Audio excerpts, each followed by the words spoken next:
Estimados amigos y hermanos en Cristo Jesús, que la gracia de nuestro Señor Jesucristo sea con vosotros. Dando gracias a nuestro Creador por darnos la vida y la salud y por permitirnos nuevamente estudiar su palabra.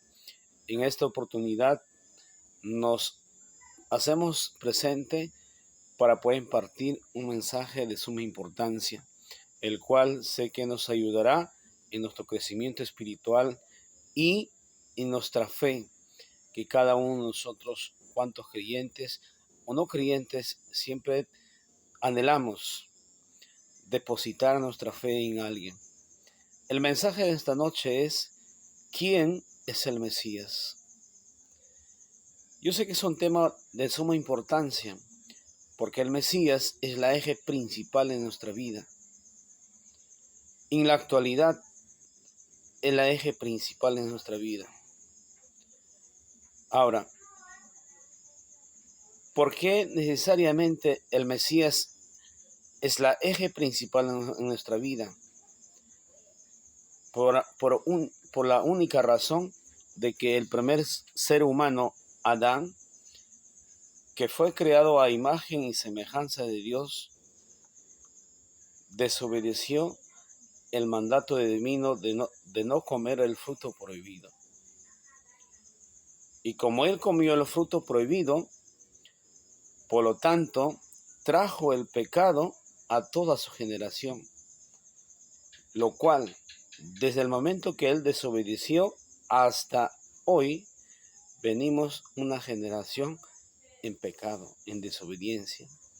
Por lo tanto, para poder romper ese pecado y reparar ese daño, Dios, en su inmensa misericordia, prometió enviar a su Hijo. ¿Para qué? Para que Él interceda por la vida humana, para que Él sea el quien nos limpie de nuestros pecados. Pero para entonces, dentro del plan de Dios, se tiene que venir en su tiempo. Conforme a la Escritura, conforme a los profetas, está escrito que el Hijo de Dios vendrá, nacerá como un ser humano de una mujer virgen y será como nosotros, un ser humano con un propósito divino. Después del pecado de Adán y Eva, Dios establece y dice en Génesis capítulo 3, versículo 15: y enemistad pondré entre ti y la mujer, entre la simiente de la serpiente y la simiente de la mujer. Esta te herirá en tu cabeza y tú le herirás en el calcañar. A la serpiente le dice: ¿sabes qué? Voy a poner enemistad entre tu simiente y la simiente de la mujer. Esta te herirá en la cabeza. Esta simiente, prometido o dicho por el mismo Dios, y la simiente de la mujer es en el futuro quien iba a venir, el Mesías. ¿Con qué propósito? Para reparar el pecado que cometió nuestro primer padre Adán. Por lo tanto, es importante que sepamos acerca de este tema. Es importante que nosotros sepamos su venida, para que así estemos preparados, para que así pongamos nuestra fe, nuestra confianza en aquel, porque Él es el único mediador de entre los hombres y Dios. Vamos a leer también el libro de Hebreos capítulo 2, versículo 14. Es importante cada uno de nosotros, cada día, tener en cuenta los escritos de los profetas que están escritos.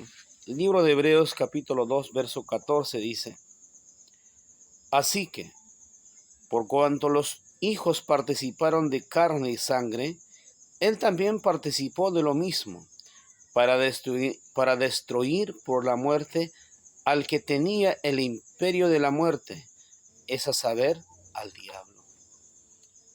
Así como Dios le dijo a la serpiente, su simiente de la mujer te herirá en la cabeza, acá el apóstol Pablo dice,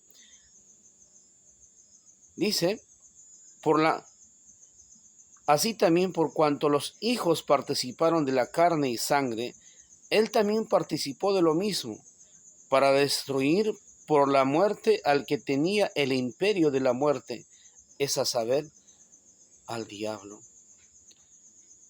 El diablo, desde el principio, cuando engañó a Eva, tomó el poder, trajo la muerte a la humanidad. Entonces, el Mesías, prometido de la simiente de la mujer, tenía que vencer a la muerte. Entonces, en transcurso de este estudio, lo que vamos a ver es cómo esta promesa se cumple y cómo es que él vence a aquel simiente de la serpiente. Entonces, es importante que nosotros tengamos presente. ¿Por qué? Porque está escrito a través de los profetas que aquel ser nacerá de una mujer virgen, de una mujer alma en hebreo. Vamos a ver para esto el libro de Isaías capítulo 7, versículo 14. Libro de Isaías capítulo 7, verso 14. Por tanto, el mismo Señor os dará señal. He aquí que una virgen concebirá y parirá hijo, y llamará su nombre Emmanuel. Hay algo importante acá. En la actualidad, una virgen que no tiene un contacto con un hombre, es imposible que dé a luz a un ser. Y en el tiempo antiguo también. Pero la escritura dice, he aquí que una virgen concebirá. Hay una promesa de parte de Dios que una virgen, una niña virgen, concebirá de manera sobrenatural. En la época bíblica, a una virgen era una niña de 10 a 12 años. Y cuando dice concebirá, está diciendo que va a concebir de una manera sobrenatural. Así como Sara, a los 90 años, quedó embarazada de manera sobrenatural, aunque ella tenía a su esposo. Así como otras mujeres de la escritura que fueron estériles, quedaron embarazadas de la manera sobrenatural, como la mamá de Juan el Bautista. Pero en eso estuvo la mano de Dios, estuvo la presencia de Dios. Y acá nos dice que una virgen concebirá y parirá un hijo y llamará su nombre Emmanuel. He aquí Dios con vosotros. Vamos a ver también Lucas capítulo 1, verso 31, 33. Esta promesa que ha estado escrito en la profecía del profeta Isaías se cumple cuando el ángel Gabriel se presenta a una virgen llamada María. Dice, libro de Lucas capítulo 1, verso 31 al 33. He aquí, concebirás en tu seno y parirás un hijo, y llamarás su nombre Jesús. Este será grande, él será llamado Hijo del Altísimo. Él le dará el Señor Dios el trono de David su padre. y reinará en la casa de Jacob por siempre, y su reino no habrá fin. El ángel Gabriel se le aparece al 6º mes del embarazo de Elizabeth, la prima de María. Él le dice, ¿sabes? Darás a luz un hijo y llamarás su nombre Jesús. ¿Y qué más dice? Este será grande y será llamado el Hijo del Altísimo. He aquí la promesa dada de Dios después del pecado de Adán se está cumpliendo. La simiente de la mujer va a nacer, el cual será llamado Hijo del Altísimo. Entonces, ¿por qué dicen en la casa de David su padre?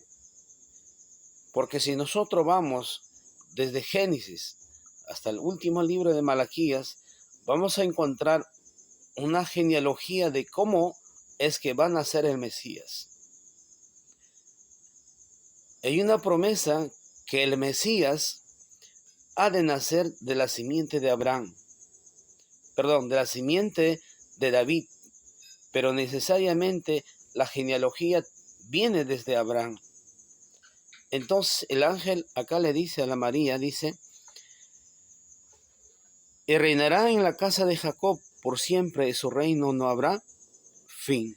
El versículo 32 dice, este será grande y será llamado Hijo del Altísimo, y le dará el Señor Dios el trono de David su padre.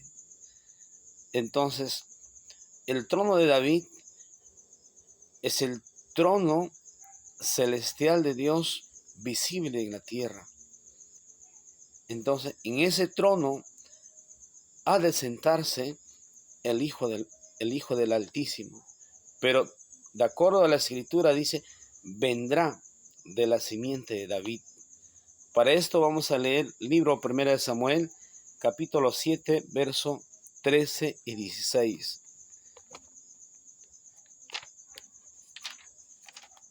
Libro 1 de Samuel, capítulo 7, verso 13 y 16.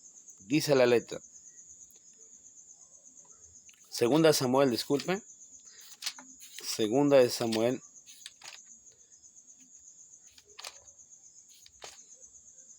Segunda de Samuel, capítulo 7, verso 13 y 16, dice la letra. 13. Él edificará casa a mi nombre, y yo afirmaré para siempre el trono de su reino. 16. Y será afirmado su casa y su reino para siempre delante de tu rostro, y tu trono será estable eternamente. Dios promete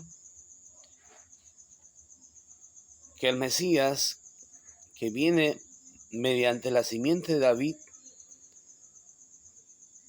tendrá su trono para siempre acá en la tierra.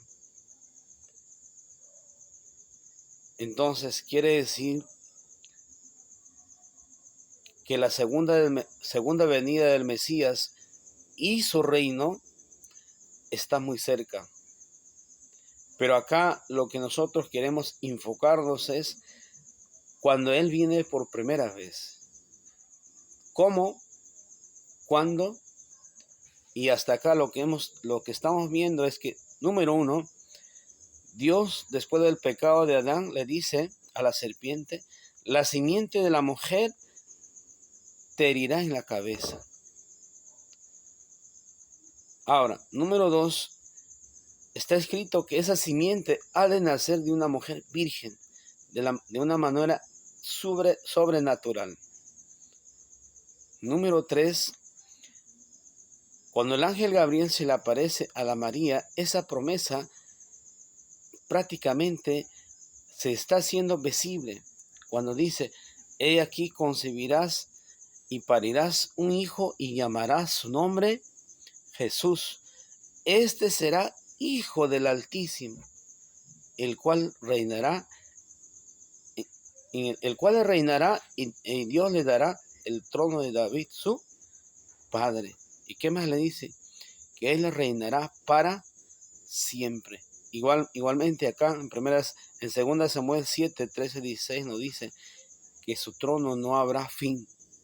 Romanos capítulo 1, versículo 1 al 3 dice: Pablo, siervo de Jesucristo, llamado a ser apóstol, apartado para el evangelio de Dios, que él había antes prometido por sus profetas en las santas escrituras, acerca de su hijo que fue hecho de la simiente de David según la carne. Entonces, la simiente de la mujer prometida que va a pisar a la simiente de la serpiente es una simiente que vendrá de la descendencia de David. Entonces, el apóstol Pablo dice acerca de su hijo que fue hecho de la simiente de David según la carne. Entonces, acá vamos a entender algo importante. Número 1, el Hijo de Dios viene de la simiente de David según la carne. Entonces, acá hay que entender también de que David, de su descendencia, necesariamente participa en la formación de aquel ser. Ahora, este Jesús o este Hijo de Dios que ya fue dado, que ya fue anunciado que va a nacer de una mujer virgen llamada María o Miriam, ¿cuándo se convierte en el Hijo de Dios? Porque hasta acá Pablo dice de la simiente de David según la carne. Pero para que se cumpla Lucas 1:33, 32, que dice: este será hijo del Altísimo, cuando este ser se convierte en el Hijo del Altísimo. Para esto vamos a leer en el mismo libro de Romanos, capítulo 1, versículo 4. El cual fue declarado Hijo de Dios con potencia, según el Espíritu de Santidad, por la resurrección de los muertos de Jesucristo, Señor nuestro. ¿Cuándo se convierte en el Hijo de Dios? Cuando Él muere, vence a la muerte y resucita. Por eso Pablo dice, el cual fue declarado Hijo de Dios con potencia, según el Espíritu de Santidad, por la resurrección. Antes de la muerte es hijo de David según la carne, el hijo prometido de la descendencia de la mujer. Y cuando él muere y vence la muerte y resucita, allí es cuando él se convierte el Hijo de Dios. Interesante. Vamos a leer también el libro de Hebreos, capítulo 13, versículo 33. Libro de Hebreos, capítulo 13, verso 33 dice: 13,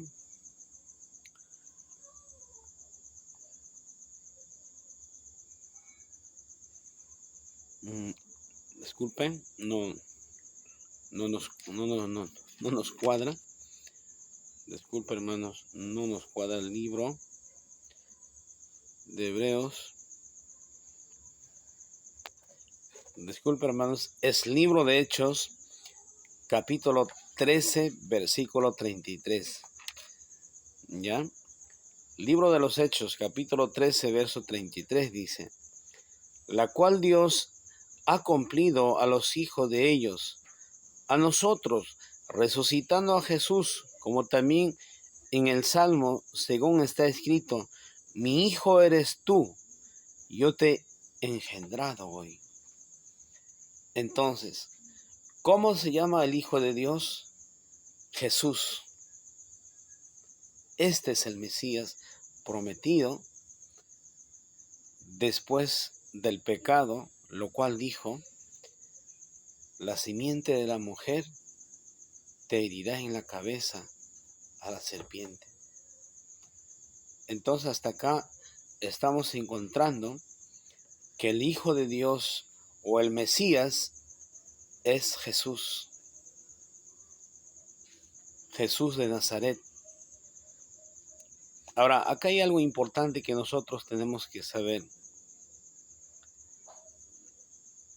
Si ya nació el Hijo prometido, si ya nació el Mesías, si ya vino el Mesías, murió, resucitó, se fue a la diestra del Padre, también está escrito que Él vendrá por segunda vez. Pero la pregunta es, ¿Él mismo vendrá? ¿O es que alguien vendrá en su nombre? Para esto, la Escritura nos tiene que responder. Hay dos hombres que entendieron a la profundidad al Hijo de Dios cuando Él vino por primera vez. Estos dos hombres que entendieron su venida y su nacimiento fue Mateo y Dr. Lucas. Sabemos que Mateo era un cobrador de impuestos. Era un hombre que vivía, digamos, en cada país hay zonas, las zonas pitucas que decimos, ¿no? Por ejemplo, acá en Perú, en Lima, por ejemplo, La Molina, Casuarinas, Surco, las zonas más pitucas. Y así hay, en ese lugar viven gente que realmente son adinerados. Viven la gente que son intelectuales. Entonces, yendo a la época de Mateo, era un hombre que era un hombre adinerado, era un hombre que andaba con grandes hombres intelectuales de su época. Y este hombre decide investigar más a este hombre llamado Jesús de Nazaret. De la misma manera, Lucas era un médico, no era cualquier hombre, pero este hombre, y de la misma manera, decide investigar a lo profundo acerca de este hombre llamado Jesús, el cual nació, creció, murió y resucitó. Y nos dejó escrito en la Escritura para que hoy usted y yo leamos sus escritos, entendamos de que hay un Mesías que Dios prometió después del pecado de Adán y Eva, que vendría alguien de la simiente de la mujer que vencerá a la simiente de la serpiente. Pero esta simiente, para que tenga mayor fundamento, Mateo nos fundamenta de esta manera. Libro de Mateo, capítulo 1, versículo 1 al 17. Mateo se toma el tiempo de escribir toda la generación de Jesús. A veces por razones de tiempo, pero vamos a leer una parte. Libro de la generación de libro de la generación de Jesucristo, hijo de David, hijo de Abraham. Abraham engendró a Isaac, Isaac engendró a Jacob, Jacob engendró a Judas y a sus hermanos, y Judas engendró a Tamar y a Pares y a Sara, y Pares engendró a Erson, y Erson engendró a Arán, y Arán engendró a Aminadab. Empieza a escribir la genealogía de Jesús, hasta que llega hasta el versículo 16, dice, Y Jacob engendró a José, marido de María, la cual nació el Cristo, la cual es llamado el Cristo. De esta manera que todas las generaciones desde Abraham hasta David son 14 generaciones, y desde David hasta transmigración de Babilonia 14 generaciones, y desde la transmigración de Babilonia hasta Cristo 14 generaciones. Pregunta es, ¿por qué el apóstol Mateo se tomó el tiempo de escribir la genealogía de Jesús?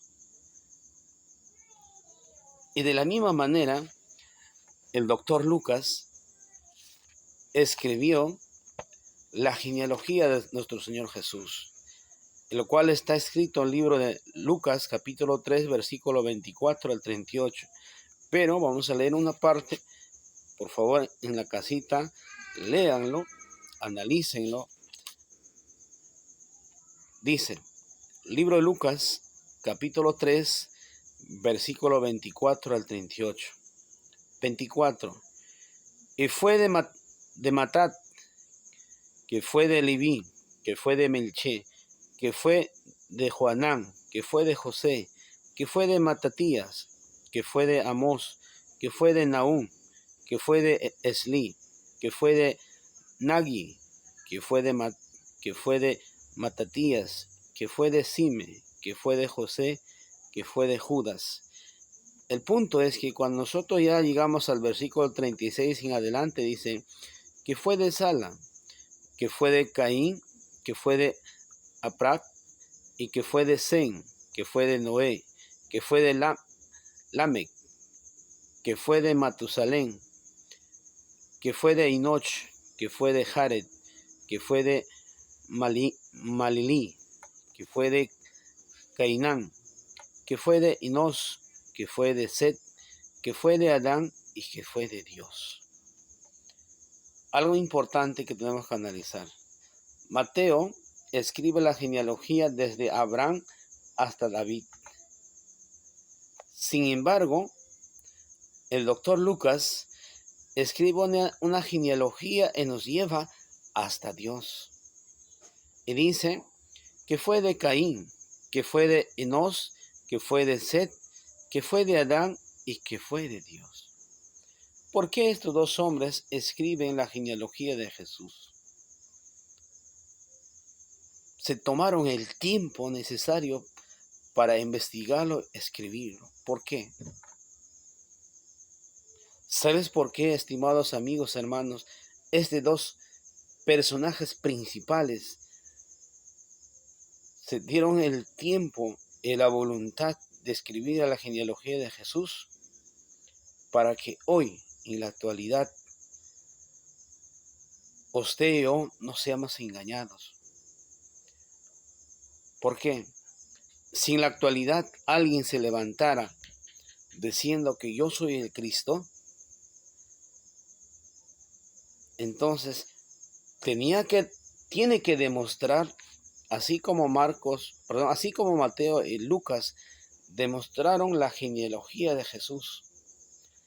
Si alguien hoy se levanta diciendo que Él es el Mesías, tiene que demostrar su genealogía, cómo Él viene. Ahora, supongamos que lo demuestra su genealogía, tal como hizo Mateo y tal como hizo doctor Lucas. ¿Será que puede ser el Mesías? ¿Será que tiene todos los documentos, todo lo escrito de que Él también puede ser el Mesías? Déjame decirte que no. Aunque demuestre que Él tiene la genealogía, aunque demuestre que Él también está escrito de su venida, no puede ser el Mesías. ¿Sabes por qué? Porque el Mesías, quien vino hace más de 2000 años atrás, a quien el apóstol Mateo y el apóstol Lucas dejaron su genealogía escrito, es un Mesías que nació, murió y resucitó Pero ¿cuál es lo más importante? Que este Mesías venció a la muerte y es la primicia de la resurrección. Entonces, si después de él, aunque venga 1.000.000 de Mesías, aunque demuestre toda su genealogía, no puede ser el Mesías, porque no va a ser el primicia de la resurrección. Aunque resucitaren, va a ser el segundo y no va a ser el primero y el único. El unigénito Hijo de Dios que vino, tomó carne humana, murió, resucitó, es Jesús de Nazaret. Este es el Mesías. Este es el Mesías prometido a David. Entonces, aunque venga otros, aunque demuestres genealogía, lo cual no lo va a hacer porque no hay, no puede ser el Mesías. He aquí la importancia de que usted y yo creamos en el nombre de Jesús de Nazaret, porque en aquel nombre está la vida. El nombre de Jesús de Nazaret está sobre todo nombre, porque Él es la primicia de la resurrección. Él es el primogénito de toda criatura. Él es el Hijo unigénito de Dios, tal como está escrito en Filipenses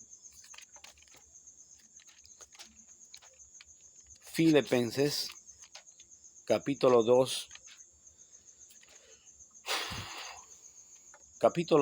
versículos 9, 10 y 11. Dice, 9. Por lo cual Dios también le ensalzó a lo sumo, y dióle un nombre que es sobre todo nombre, para que en el nombre de Jesús se doble toda rodilla, de los que están en los cielos y de los que están en la tierra, y de los que están debajo de la tierra, y toda lengua confiese que Jesucristo es el Señor, a la gloria del Dios el Padre. Entonces, el nombre de Jesús está sobre todo nombre, para que en nombre de Él, usted y yo, pidamos al Padre todas las cosas que tú necesitas, porque aquel nombre es la primicia de la resurrección. ¿Eso qué quiere decir? Que hay una garantía de que si tú crees en Él, aunque estés muerto, vivirás. Hay una garantía de que si usted crees en Jesús, aunque mañana pasado te mueras, vas a vivir en el día de la resurrección. Resucitarás para la vida. Pero ¿qué sucede si usted lo niega el nombre de Jesús? De repente decides creer en Buda, en Mahoma. De repente decides creer en Krishna. De repente decides creer en tu pastor, en tu apóstol, que Él es el Cristo. Has despreciado la vida y has cogido la perdición perpetua. Pero no así cuando usted cree en el Jesucristo de Nazaret, tal como está escrito en el libro de Juan, capítulo 11, verso 25. Dícele Jesús, yo soy la resurrección y la vida. El que cree en mí, aunque esté muerto, vivirá. El que cree en mí, aunque esté muerto, vivirá. Es la dicha más grande que podemos tener usted y yo. Creer en el Hijo de Dios, Jesús, el Cristo. Entonces, el Mesías prometido a David, el Mesías bíblico, es Jesús de Nazaret. Estimado amigo, hermano, si este mensaje te ha gustado, No que te haya gustado. Si este mensaje ves que es valioso para ti, así como para mí lo es, y para tus seres queridos, tus amigos, hermanos, tus hermanos de la iglesia, comparte. Y suscríbete al canal, dale un like. Hagamos que la obra de Dios se expanda, hagamos la obra de Dios crezca. Porque al final de todo, amados hermanos, las obras buenas son las que va a justificar de cada uno de nosotros. No el ego, no el orgullo, no la arrogancia. Lo único lo que nos va a llevar todo ello es a la perdición eterna. No importa de qué denominación eres o a qué denominación participa, lo que implica el mensaje, lo que está escrito. Y si usted ve que este mensaje es valioso para ti, no te lo quedes contigo. Compártelo con todos tus seres queridos y así hagamos la obra todos, porque para eso estamos acá. Para esto Dios nos ha dado el habla, nos ha dado el razonamiento, nos ha dado su palabra. Muchas gracias, que Dios me los bendiga.